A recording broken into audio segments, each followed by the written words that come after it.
Back quotation దర్శకుడు corona Kumar గురించి పరిచయం అవసరం లేదు.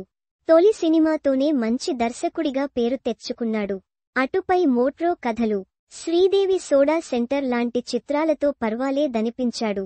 అతడిలో టాలెంట్ను గుర్తించిన మెగా క్యాంప్ ఇంకాస్త సానబెడితే మంచి దర్శకుడవుతాడని భావించి వెబ్ సిరీస్లు చేయించారు.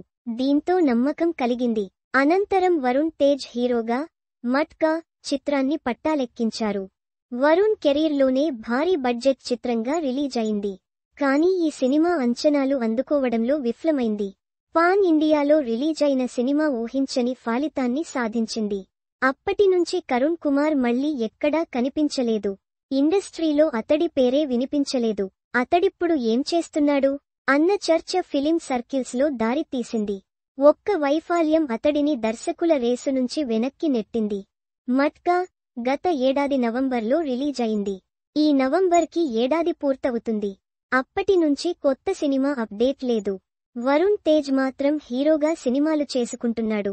మట్కా హిట్ అయితే గనుక కరోనా కుమార్ కెరీర్ మొత్తం కొత్త టర్నింగ్ తీసుకునేది.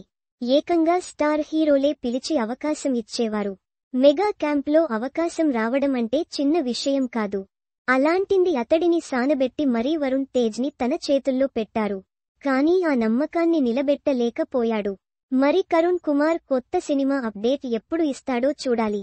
తానే స్వయంగా రైటర్ కావడంతో ఇండస్ట్రీకి రాకముందే చాలా కథలు సిద్ధం చేసి పెట్టుకున్నట్లు వెల్లడించాడు. రెగ్యులర్ చిత్రాలకు భిన్నంగానూ ఆ కథలుంటాయన్నాడు. మరి తాజా పరిస్థితుల్లో వాటిని తానే డీల్ చేస్తాడా, స్టార్ డైరెక్టర్ల చేతుల్లో పెడతాడా అన్నది చూడాలి.